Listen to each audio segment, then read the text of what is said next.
né? Amém. Capítulo 10, vamos iniciar capítulo 10, é um capítulo bem especial, né? Um capítulo de transição. Nós vamos observar que é um capítulo de transição, por quê? Porque agora, né, como no capítulo 2, vai ser aberto, né, vai ser estendido, né, a restauração para quem? Para os gentios.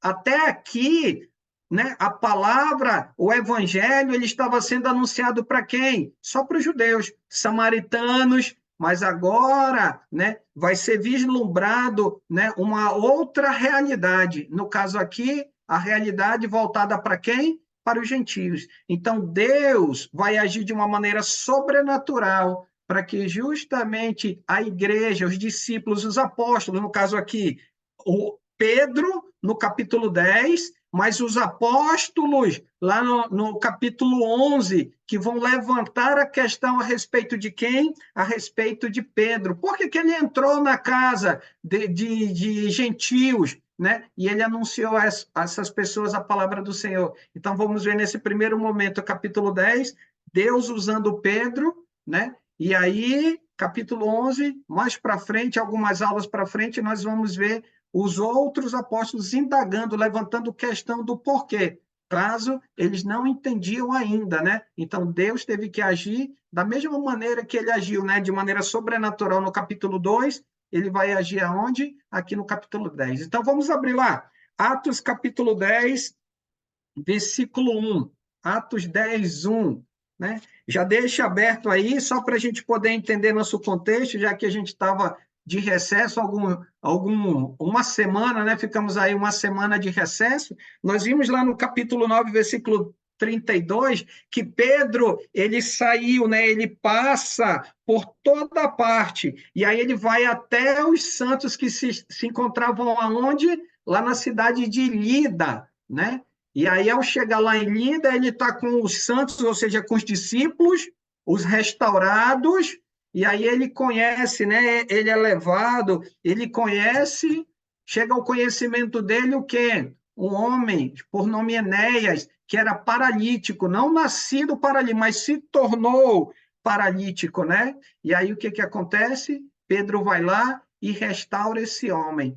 E aí, no mesmo capítulo, a partir do versículo 36, né, capítulo 9, versículo 36, é introduzido, né, lá na cidade de Jope, né, uma irmã que tinha grande atuação no meio da igreja, entre as viúvas, né, ela costurava, fazia, né, essa parte de costura, e ela doava às viúvas o quê? Vestidos. Só que ela ficou gravemente doente, né? E aí o que aconteceu? Ela veio a falecer. Ao saberem que Pedro estava lá em Lida, chamam Pedro até a cidade de Jope. E aí Pedro manda que todos saíssem, ele ora, e aí ele chama, né? Chama, no caso, a Dorcas, ou a Tábita, né? Para que ela pudesse se levantar. Ela se levanta, ela abre os olhos, ela se senta, né? E aí Pedro apresenta a quem? Aos irmãos que estavam aguardando ali fora daquele cômodo da casa. E aí o que nós podemos ver? O poder restaurador de quem? De Jesus. Através de quem? Através do apóstolo Pedro, né? Seja no restauro, quando ele vai dizer as palavras, ele diz que é no poder, é no nome de quem? No nome de Jesus. Quando Pedro vai restaurar a vida de Dorcas, ele busca quem em oração? Ao Senhor. Então, o que ele faz? Toda a ação, todo o restauro é baseado no quê? No poder restaurador de quem? Do Senhor. E aí, entrando no nosso capítulo 10, né, para a gente fazer já a introdução, no versículo 42, 9 e 43, perdão, Pedro, depois do restauro de Dorcas, versículo 43, ele fecha. Pedro ficou em Jope muitos dias, em casa de um curtidor chamado Simão. E aí nós vamos observar por quê. Porque lá de Jope, o autor Lucas, ele vai nos levar para o capítulo 10, versículo 1, para uma cidade chamada Cesareia. E aí o que diz o versículo 1 na primeira parte? Morava em Cesareia um homem de nome Cornélio. E aí nós vamos já entrar em detalhes, vou trazer algumas ilustrações só para a gente poder entender, né, que Cornélio, ele era um centurião, mas vamos ver assim a dimensão, né, de quem era Cornélio e a sua disponibilidade, a ação, né, dele em relação a quem? Em relação a Deus. Mas vamos já chegar lá. Então, cidade de Cesareia, eu vou trazer aqui duas ilustrações, perceba bem aqui, olha aqui comigo. Nós temos aqui do lado direito, está escrito até em cima na figura 2020, são as ruínas da cidade de Cesareia. Cesareia, ali na Judéia, ela era literalmente o quartel-general de Roma, aonde? Lá na Judéia. Ou seja, as embarcações militares, as guarnições, ou seja, as legiões, as infantarias, a cavalaria de Roma, ela ficava toda na cidade de Cesareia. Era uma cidade extremamente importante, né? O próprio governador, ele ficava temporadas em Jerusalém, mas boa parte, né, da sua estadia, no decorrer de um ano, ele ficava na cidade de Cesareia. Por quê? Porque era lá que estava o poderio bélico, a infantaria, a cavalaria de quem? Do exército romano. Aí aqui do lado esquerdo tem uma ilustração, uma reconstrução, né? Aqui 10 depois de Cristo, mais ou menos pegando aqui as ruínas que nós temos do lado direito, e aí temos aí um anfiteatro, temos um velódromo, né? E aí podemos ver a grandeza, o tamanho, a riqueza que tinha essa cidade. Ela era muito conhecida pelo seu porto. Então, o transporte, muitas vezes, bélico de Roma era feito através de navios. O próprio transporte, né, de soldados, então, era feito dessa forma. Então, podemos ver que era uma cidade bem grande. E aonde estava? Quem estava lá nessa cidade? Um homem por nome Cornélio. Aí uma grande questão: quem era Cornélio? Versículo 1, na segunda parte. Quem era Cornélio, irmãos? Quem era Cornélio? Centurião da corte. Centurião da corte. Ele era um homem que ele tinha voz de comando.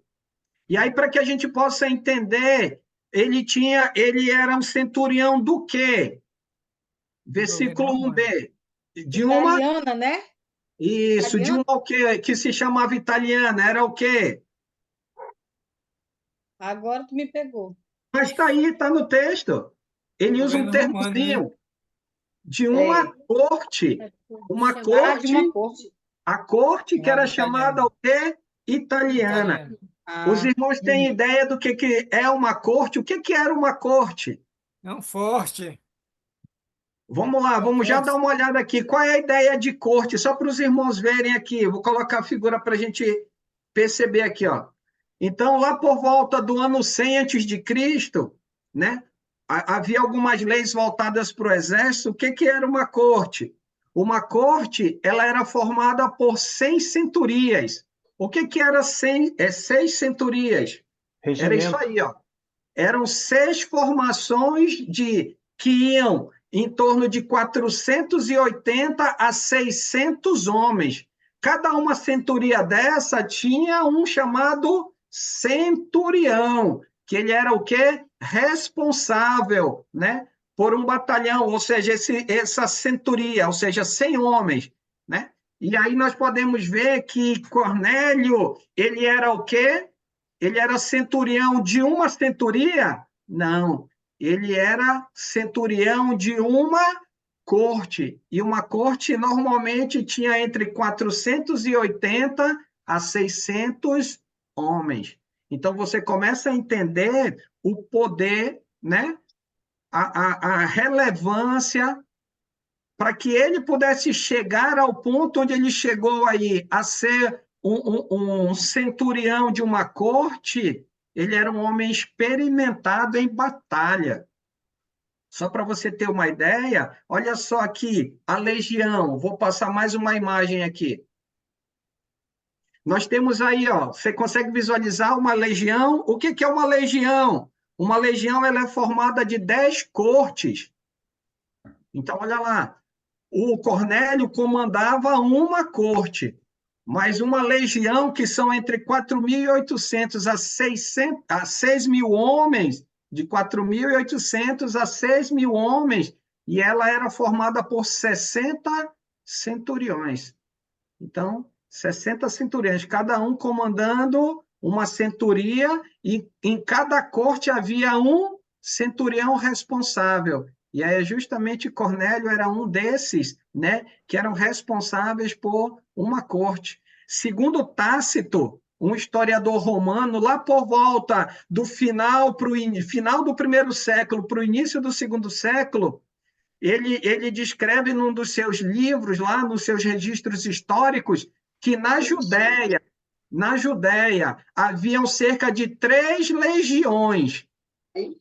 3 legiões, ou seja, ali naquela região, né, de Cesareia, distribuída ali por Jerusalém, né, haviam cerca de 3 legiões. Por cima ali, cerca de 18.000 soldados de infantaria.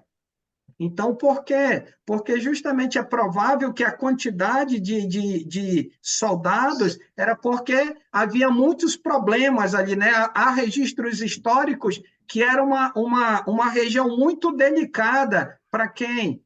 Para Roma, né? Controlar ali aquela questão dos judeus, das terras, de eles terem um Deus apenas. Então, era muito delicado. Então, tinha um contingente bem alto de soldados.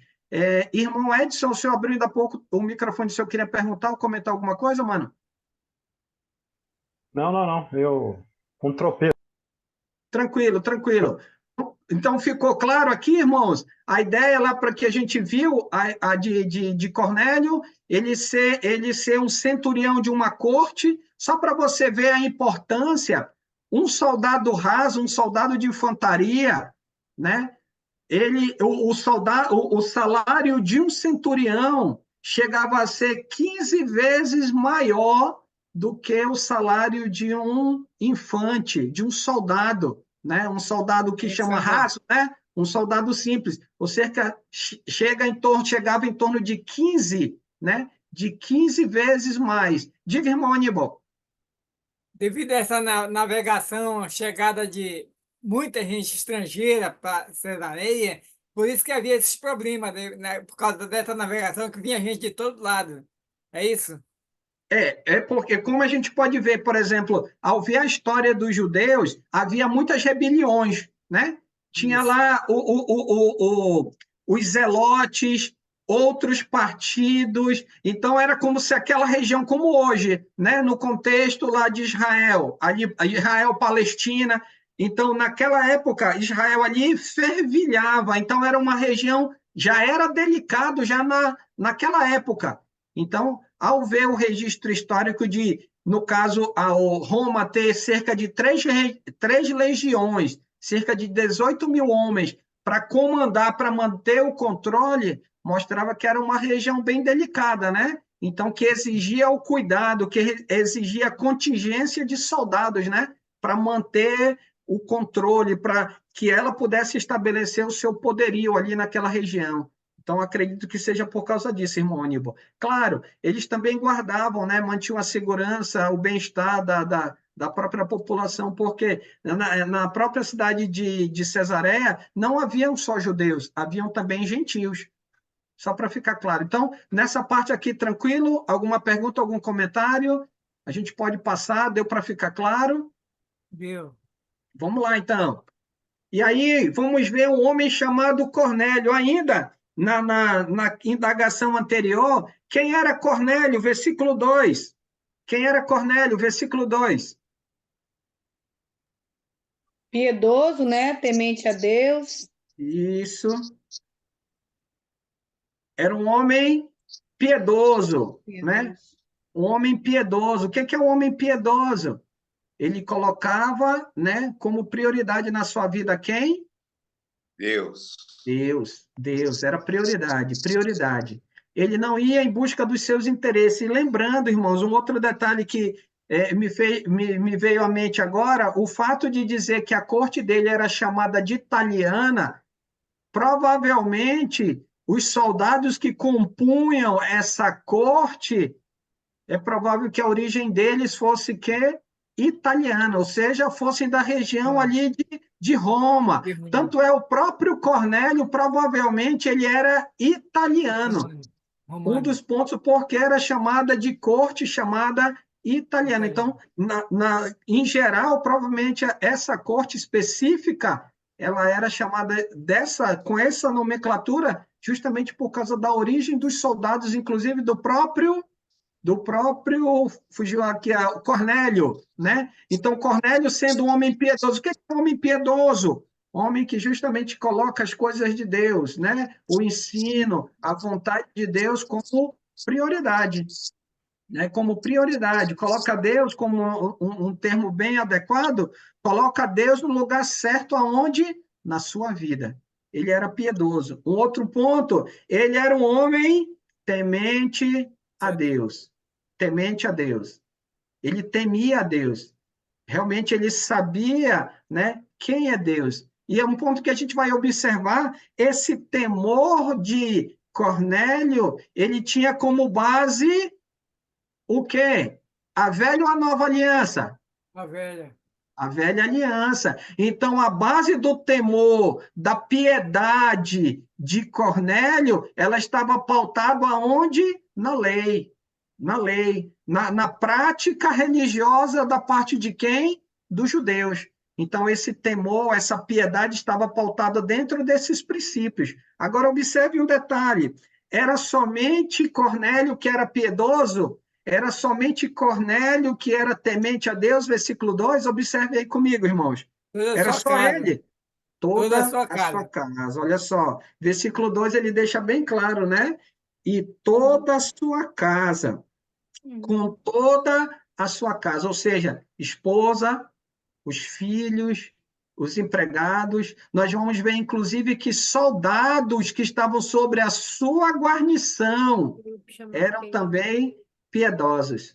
A gente vai ver mais para o finalzinho, quando ele vai escolher para enviar para Jope os mensageiros, ele vai encaminhar um soldado piedoso, que provavelmente está aqui dentro dessa casa, ou seja, fazendo parte daquele laço mais próximo, né? De quem? De Cornélio. Deu para entender? Então, olha só o cuidado, o temor, a piedade. Ele é um homem que, apesar de não ser judeu, ele ser um gentio, a sua prática foi não guardada só para ele, mas ele levou isso para quem? Para toda a sua casa, para toda a sua família. E como para ficar bem claro, pautado, né, no conhecimento, na prática do judaísmo, ou seja, da velha aliança, da lei.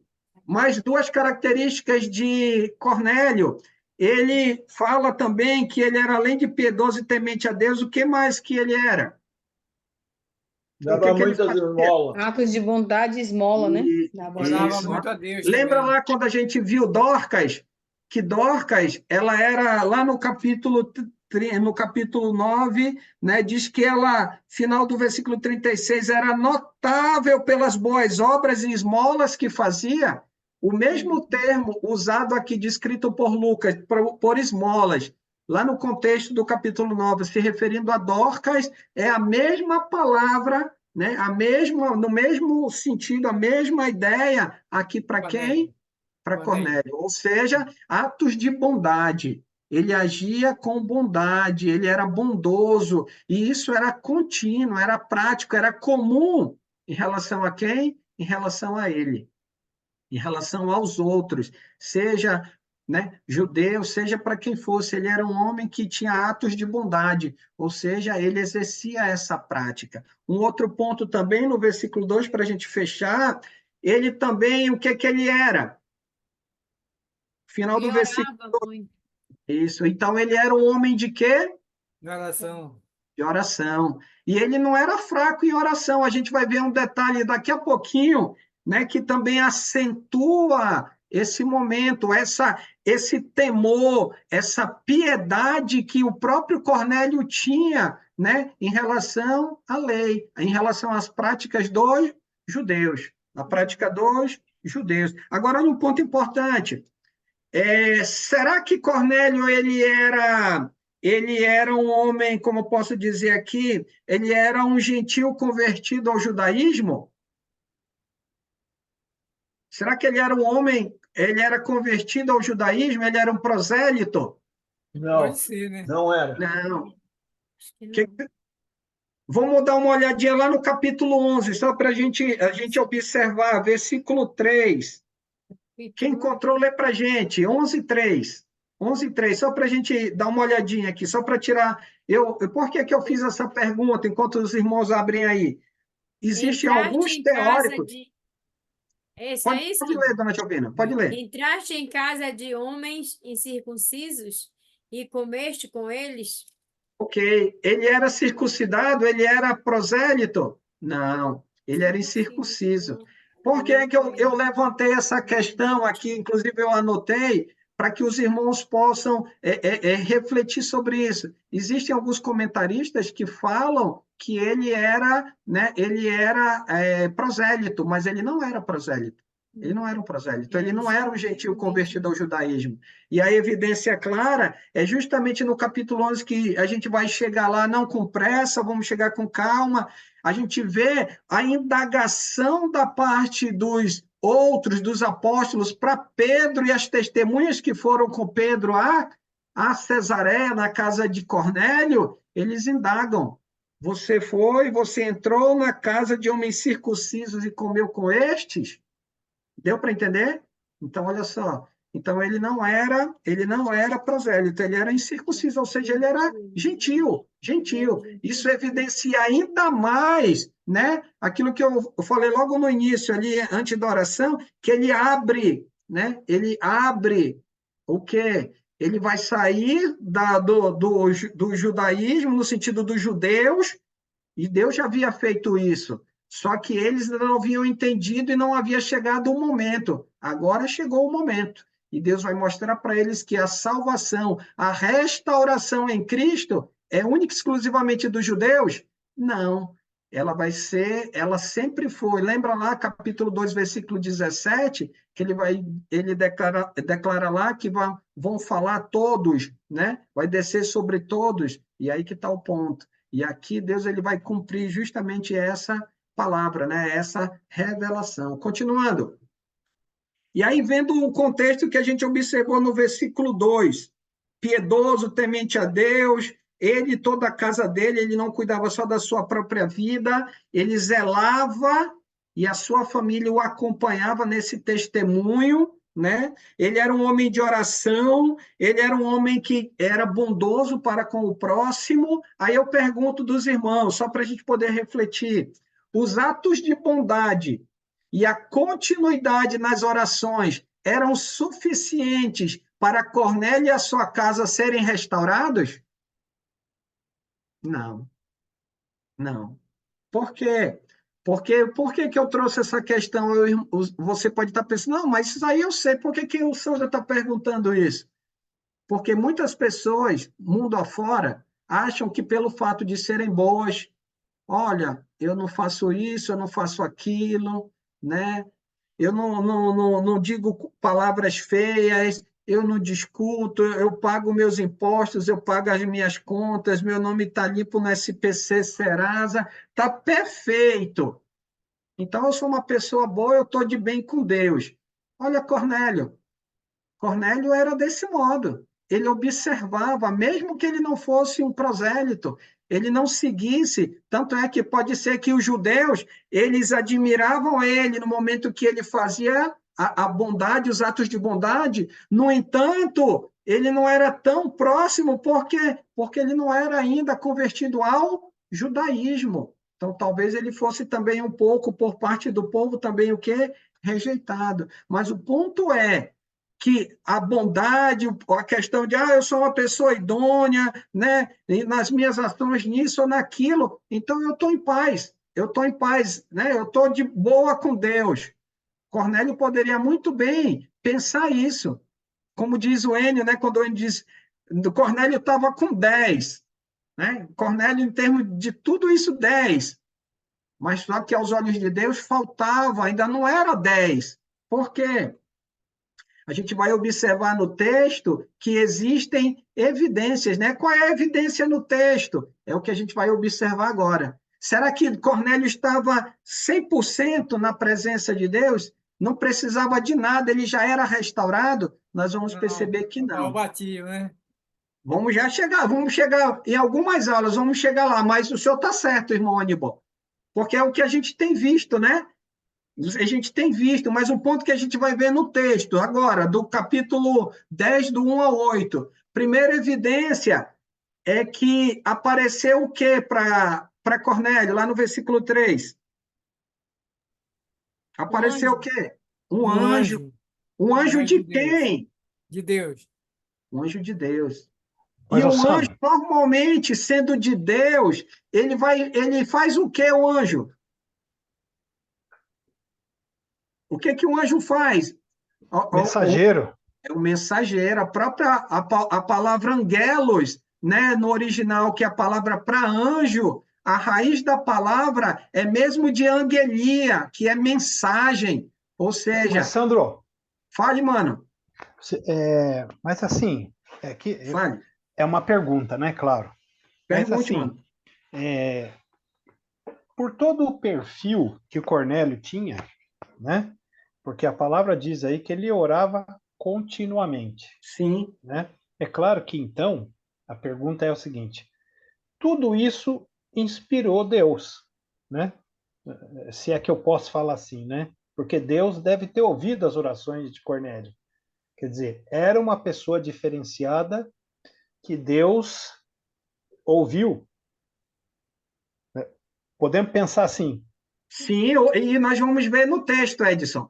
A gente vai ver no texto o anjo declarando isso, mas você está certo. A sua indagação é válida e o próprio texto ele nos revela isso. É por isso que eu estou esmiuçando para a gente poder enxergar. E aí a gente poder conversar com as pessoas. Se a gente esbarrar com alguém, né, numa conversa, diz, não, eu não preciso de Jesus, eu sou uma pessoa boa. Meu cartão de crédito está pago, eu trato bem os meus pais, eu crio bem os meus filhos, eu sou um bom vizinho, eu pago meu IPTU, meu IPVA, eu não chamo palavra feia, então estou bem. Eu tenho 10 diante de Deus, eu estou 100% aprovado. E olha o contexto de Cornélio, né? Com Olha o certeza. contexto de Cornélio, é aí que a gente vai ver, Edson, né? Aí olha só, versículo 3, então o anjo, Deus envia quem? Um mensageiro. Se Deus envia um mensageiro, significa que Deus, da parte de Deus, tem o quê para Cornélio? Uma mensagem. Uma mensagem. Então, será que está 100%? Não está. Falta algo. Porque se não faltasse, será que Deus teria enviado um anjo até a presença de Cornélio? De modo nenhum. Então, Deus envia quem? Um anjo. Agora, olha um ponto. O anjo, de acordo com o versículo, ele apareceu, versículo 3, o anjo apareceu a que horas para Cornélio? Olha lá um detalhe importante. Olha a nona do dia. Hora nona. Hora nona. Vocês lembram lá quando a gente estudou no capítulo 3 sobre o coxo que ficava lá na porta, uma das portas do templo? Lembra lá que eu trouxe, eu vou replicar aqui o slide, ó, que os judeus eles tinham 3 momentos de oração, lembra aí? De manhã, às 9 horas, a meio-dia, que era a 6ª hora, e a 9ª hora. Ou seja, que era a chamada oração do entardecer. Perceba bem, a que horas o anjo apareceu para Cornélio? A hora nona. Provavelmente, Cornélio estava fazendo o quê, irmãos? Orando. Orando, orando. Olha o zelo, olha o temor. E é justamente nesse momento que ele está se dirigindo a Deus. Por meio da oração, o que que Deus faz por meio do anjo? Deus traz uma visão para quem? Para Cornélio. Né? Provavelmente, o texto não declara, mas pela descrição, pelo detalhe da hora, e ele sendo um homem de contínua oração, provavelmente Cornélio estava buscando ao Senhor em oração. E nesse exato momento, nessa hora registrada por Lucas, é provável que ele tenha visto, né, ou ouvido o anjo, né? O anjo vindo da parte de quem? Da parte de Deus, como a gente viu. Tranquilo aí? Então, olha só, não é por um acaso que Lucas está registrando o horário, né? Porque provavelmente ele estava lá dedicado, temente a Deus, orando a quem? Orando ao Senhor. Vamos passando aqui. Alguém quer perguntar aí? Tranquilo? Vamos lá. Então, ainda na evidência do texto. Qual é a evidência no texto? Vamos lá, versículo 3, então a gente observou. Olha a palavra do anjo, né? Aquilo que você comentou, Edson. Olha as palavras do anjo, versículo 4. Cornélio, as tuas orações e as tuas esmolas, ou seja, os teus atos de bondade subiram para a memória, para a lembrança, diante de quem? Diante de Deus. Passou batido, né? Um termo que a gente costuma brincar no bingo, né? Quando estava no bingo, assim, aí bingou lá, aí passou a pedra, aí disse, passou batido, passou batido. Será que foi imperceptível essas práticas, essas boas práticas de Cornélio e da sua família diante de Deus? De modo nenhum. Era perceptível na presença de quem? De Deus. Ou seja, quando ele vai usar o termo memória, também pode ser traduzido por lembrança, né? Não passou despercebido. Deus estava vendo o temor, o cuidado, o zelo, a importância que Cornélio dava ao quê?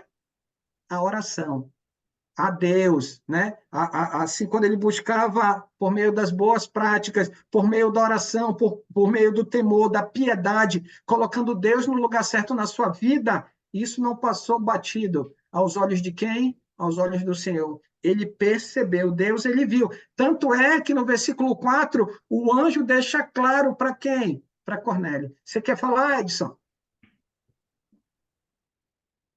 Vamos lá. Então, continuando. Então, subiram para a memória diante de quem? Diante de Deus. Agora, era suficiente as práticas que são citadas pelo anjo, né? As práticas de Cornélio, que subiram até a memória, a lembrança aos olhos de Deus. Elas eram suficientes? Não era suficiente. Faltava algo. Era por isso que Deus havia enviado quem? O anjo. Porque Deus tinha para Cornélio uma mensagem. Ele ainda não tinha pego 10. Então, Deus vai ajudá-lo, vai esclarecer, né? Vai mexer os pontos para que Cornélio, conhecendo o coração dele, Deus ele sabia que ele chegaria a esse resultado. Continuando aqui. A segunda evidência, ele vai mandar chamar quem? Versículos 5 e 6. Ele manda chamar quem? Irmão Simão Pedro. Pedro. Pedro. Pedro.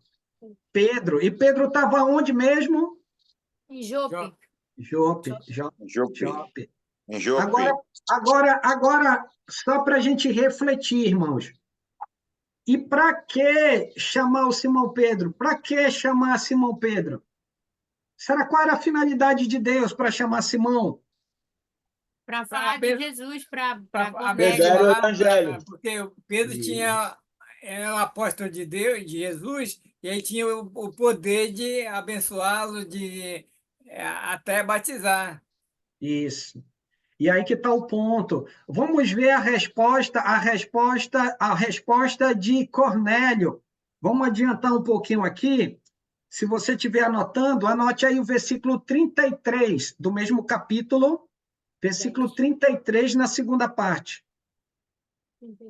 Olha o que diz aí. O próprio Cornélio, quando o Simão Pedro chega até a casa dele, olha o que ele diz, versículo 33b. Agora, pois, estamos todos aqui na presença de Deus, prontos para ouvir tudo o que te foi ordenado da parte do Senhor. Olha lá, faltava alguma coisa para Cornélio e a sua casa? Sim, Faltava.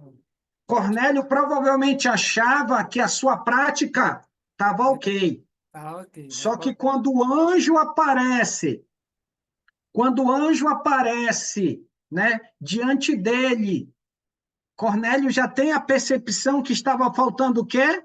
Algo.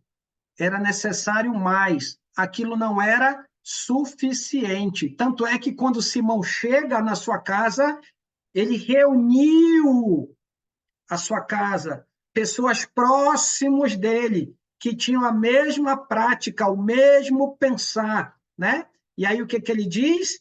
Estamos aqui na presença de Deus. Por quê? Porque para que Pedro pudesse chegar até a presença dele, da sua casa, foi graças a quem? Graças a Deus. Graças a Deus. E aí a gente começa a entender todo o desenrolar do capítulo 10. Quando nós formos olhar na semana que vem a visão de Pedro, a gente já começa a entender o pano de fundo que Deus está trabalhando a partir do início aqui do capítulo 10. Pode falar, irmã Maria Helena. Alessandro, o que me chama a atenção aqui é a humildade e o temor deste Cornélio centurião, né, que comandava tantos homens. Ele não questiona como Moisés questionou, como tantos outros questionaram, né, e riram até de algumas promessas feitas por Deus. Ele simplesmente envia 2 de seus homens, ele simplesmente faz, sem perguntar, e a gente está questionando sempre tudo, por que comigo, por que para mim, por que isto.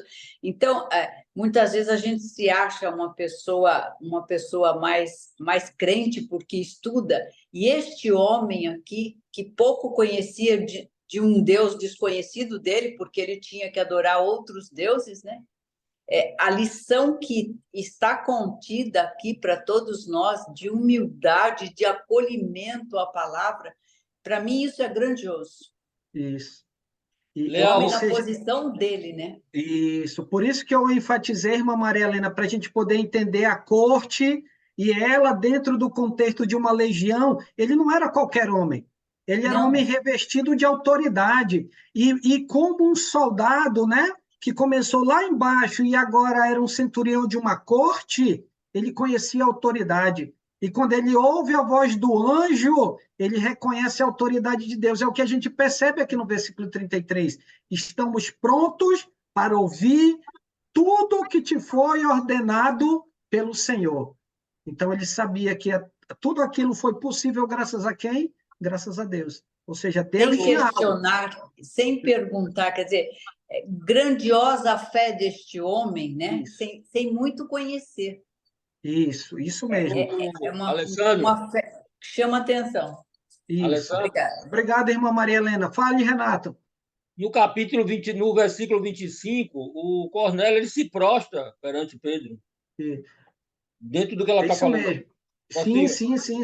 Sim. Isso mesmo. Então, mostra, né, a ideia, no entendimento dele, a autoridade de Pedro, jogando como se fosse, você tem mais autoridade do que eu. E aí Pedro vai dizer, mas não vamos dar spoiler, eu só peguei esse 33, só para a gente entender a expectativa, o motivo por que, né, mandou chamar Pedro. É uma evidência de que faltava algo para quem? Para Cornélio e a sua casa, ok? Fala, Chaves.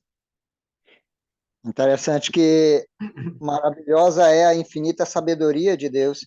A gente consegue perceber nesse cenário Deus permitindo e proporcionando essa condição para um homem gentil e, mais interessante ainda, um homem que comanda centenas de homens, e a gente consegue entender que um soldado, naturalmente, ele não tem um coração mole, né, do tipo, como a irmã Maria Helena acabou de dizer, e não é característica de soldado, né, esse aspecto de Cornélio, mas o que eu admiro é a infinita sabedoria de Deus permitindo que, para um homem, para um ser humano, aos seus olhos, ou à sociedade em que ele vive, por mais que ele tenha um perfil perfeito de suas atitudes e de si para com Deus, Deus mostra que todos precisamos exatamente ouvir o Evangelho para que sejamos restaurados.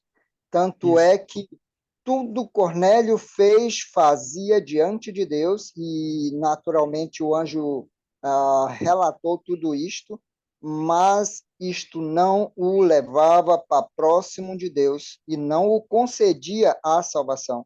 É essa maravilhosa sabedoria de Deus que eu admiro. Obrigado, boa noite. Obrigado, mano. Muito bom, muito bom. Um outro ponto que me faz questionar, só para os irmãos também pensarem comigo, no nosso contexto hoje, quantas pessoas, assim, no contexto religioso ou fora dele, né, têm trabalhado práticas de honestidade, buscado naquilo, serem temerosos a Deus, só que estão no lugar errado. Por exemplo, Cornélio. Cornélio estava apegado ao judaísmo, já era um ponto, porque a partir daí, a sua fé, né, quando a gente vê versículo 2, ele sendo um homem temente a Deus, piedoso, contínuo em atos de bondade, contínuos em oração, aí vem o anjo. Ele não fica estagnado, não, eu já estou servindo a Deus. Não, como a senhora bem comentou, irmã Maria Helena, o que ele faz? Não, eu vou obedecer, eu vou fazer. E aí, olha só, tanto é que uma da ideia de que ela está em desenvolvimento, a fé desse homem, olha o que ele diz no 33b, olha o detalhe, estamos todos aqui na presença de Deus. Olha a certeza que ele tem. Isso é o quê? Isso é fé. Por quê? Porque ele fez aquilo que Deus havia ordenado. E ele sabia que faltava. Ele sabia que faltava. Entendeu? Então, olha aí, tá? E a gente vai ver que esse crescimento da fé, reconhecendo, né, que Deus está agindo, vai findar no ponto que o senhor trabalhou, irmão Aníbal, a ideia do batismo. Porque muitos trabalham a fé de boca. Levanta a mão e aceita Jesus no seu coração, isso ou aquilo outro. Mas a fé bíblica, ela vem acompanhada de obediência. Ou seja, a gente vai ver justamente o culminar desta fé no decorrer do capítulo 10, chegando ao batismo. Então, olha só a fé desse homem. Continuando, a terceira evidência. Obedecer a palavra de Deus. Então o anjo disse, né? Agora, pois, envia mensageiros a Jope e manda chamar quem? Manda chamar Simão. Manda chamar Simão. E quem é que vai enviar os mensageiros? É o anjo? Não. É o próprio Cornélio. Ou seja, Deus ele não faz por mim ou por você aquilo que é necessário que eu e você façamos. Então, aquilo que está ao nosso alcance, nós precisamos fazer. Olha lá, ele poderia muito bem, como ele vai ver na próxima quinta, a gente vai ver ele, um anjo, né, na revelação, na visão, lá de Pedro e Jope. E nós podemos perceber que Deus, ele faz a sua parte, mas cabe a mim e a você, como restaurados, fazer o quê? A nossa. Se alguém quer ser restaurado, Deus, ele dá a palavra. É necessário que a pessoa ouça e ela faça o quê? Ela obedeça. É a parte que só cabe a ela. Ninguém mais, né? Ninguém mais pode fazer isso por quem? Por ela. Ninguém podia fazer isso por Cornélio. Então, ele ouve, versículo 5, e aí, versículo 7, chamou 2 domésticos, ou seja, servos de casa, que cuidavam da sua casa, que o serviam em casa. E aí pegou mais um soldado da sua corte, e o que ele fez? Versículo 8, ele enviou a Jope. Olha aí, a obediência desse homem. Ele ouvindo aquilo que Deus tinha, ele poderia muito bem dizer, não, está tudo tranquilo, eu oro todo dia, pelo menos 3 vezes, eu sou bondoso com o meu próximo, eu sou piedoso, eu sou temente a Deus, eu leio, né? Oro, está tudo certo, mas não. O que ele faz? Ele reconhece que faltava algo. E aí, o que ele vai fazer? Ele vai procurar fazer a sua parte. Então, ele ouve e ele obedece. Então, olha só, mais uma vez, ó, que tipo de fé é a fé de Cornélio? Uma fé de boca? De teoria? Não, é uma fé prática. Deus fala e ele escuta. Vamos lá para a gente finalizar aqui, para concluir. Então, a restauração, ela continua em nossos dias. E aí, o primeiro ponto aqui, na conclusão, é Cornélio e a sua família tinham boas práticas. Eles eram boas pessoas, tinham ações, e eram ações que eram visíveis às pessoas. No entanto, olha lá, mas Deus mostrou a eles que para haver o restauro era necessário outras ações. Então, faltava algo. E Cornélio, reconhecendo isso, ele vai fazer aquilo que Deus ordena. Aquilo que Deus ordena, ele vai lá e obedece. Segundo, Cornélio e a sua família estavam dispostos a ouvir a quem? Ouvir a Deus. Estavam dispostos a ouvir a Deus. E, irmãos, né, é um ponto que a gente precisa observar e precisamos colocar em prática, levando a palavra restauradora. Precisamos orar pelas pessoas que ouvem, que estão com o coração propenso a ouvir e obedecer a quem? Ao Senhor. Ouvir e obedecer ao Senhor. Isso daí, né, a disposição deles em ouvir, lembra lá o versículo 33? Estamos todos aqui reunidos na presença de Deus, prontos para ouvir aquilo que o Senhor tem para falar. E isso é um passo importante para o restauro, pois através do ouvir a palavra de Deus é que nós reconhecemos, entendemos o que é necessário para obedecer à sua vontade. Como é que o filho vai obedecer ao pai? O pai diz, menino, vai ali e compra 10 pães. Então, ele precisa saber, né, qual é o desejo, qual é a vontade do seu pai. Ele vai lá e compra 10 pães. Nós, como filhos, né, alguém que deseja ser filho de Deus, precisa ouvir e obedecer aquilo que Deus faz, aquilo que Deus ensina, aquilo que ele revela, né, por meio da palavra, a sua vontade. Ou seja, se alguém deseja ser restaurado, precisa ouvir e obedecer à vontade do Senhor. Alguma pergunta, algum comentário antes da oração? Pode falar, senhor Aníbal, ligue o seu microfone. E isso que está faltando para Cornélio, que mais tarde se tornar no batismo, é o Espírito Santo primeiro, né? Ele não tinha conhecimento do Espírito Santo, que Deus já tinha derramado em favor da sua igreja, né? Isso. Então, aí o Espírito Santo é que vai fazer a diferença aí na vida de Cornélio, através do batismo, que mais tarde vai acontecer. Isso. E aí que está um ponto, né? É o que a gente precisa observar. Por isso que eu usei, né? Quantos e quantos Cornélios nós temos hoje no nosso contexto que estão seguindo as práticas dos judeus e ainda não vivem, né, debaixo da graça do Senhor. E um detalhe que o senhor citou, irmão Aníbal, sem a presença do Espírito, sem a presença de Deus nas suas vidas. Então, é um ponto que precisa ser realmente... Isso mostra o quanto eu e você, como propagadores da restauração, precisamos anunciar a vontade do Senhor, a palavra restauradora. Mais alguém? Antes de a gente fazer a oração final? Tranquilo? Ok. Com você, Renato. Agradecer aos irmãos e lembrando, rapidinho, Renato, lembrando que acabou a folga, hein? Não tem mais recesso, não tem mais folga, quinta e domingo, tá bom? Com você, Renato. Ok. Boa noite a todos que nos dê boa noite. Oremos. Santo Deus e amado Pai, te agradecemos, Senhor, por mais esse dia maravilhoso. Graças à sua misericórdia que se renova a cada manhã em nossas vidas. Ó Pai, obrigado por cada um que se fez presente, cada família, cada irmão. Essa alegria toda que tivemos aqui, desse encontro.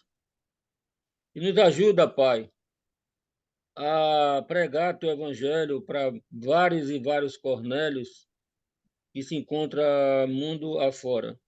Nos dá essa intrepidez, essa ousadia, essa paciência de pregar o teu evangelho a toda criatura. Tem muita gente perdida, sabemos disso. Nos ajuda a perseverar nesse ponto. Agradecemos por todos que estão enfermos, qualquer dificuldade, seja física, financeira, mas principalmente espiritual. Nos ajude a retornar todos os dias, entrar nas nossas lives, nos encontrarmos com esse amor, com essa confraternização. Nos ajude, a gente agradece. Sabemos que o Senhor está no controle, isso nos traz um conforto e paz e segurança. Nos dá uma boa noite de sono e que amanhã seja outro dia de luta diante do Senhor, estudando a tua palavra para saber qual é a sua vontade. Sua vontade é que é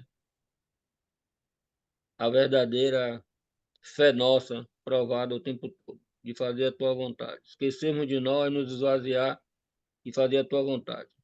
Você sabe o que é melhor para todos nós. Em nome de Jesus, que morreu na cruz, estaremos sempre orando agradecidos. Amém. Amém, Senhor. Obrigado, irmãos. Amém. Boa noite. Amém. Deus abençoe. Boa noite, noite a Boa noite, todos. Rubens. Renato. Obrigada, Renato. Graças a Senhora, Deus. meus irmãos Boa queridos. Maria Boa Helena. noite, Maria boa Helena. noite. Helena. Beijo, Renato. Oi, Felica. Boa noite. Boa noite a todos. Ótimo, Até amanhã, Aníbal. se Deus quiser. Obrigado, Alessandro, Nós pela ouvimos excelente seu Aníbal, mensagem. Boa noite, Noite, Graças a Deus. Alessandro. Sérgio. Exato. Sérgio. Amanhã tem Noite, mais. Ju. Boa noite,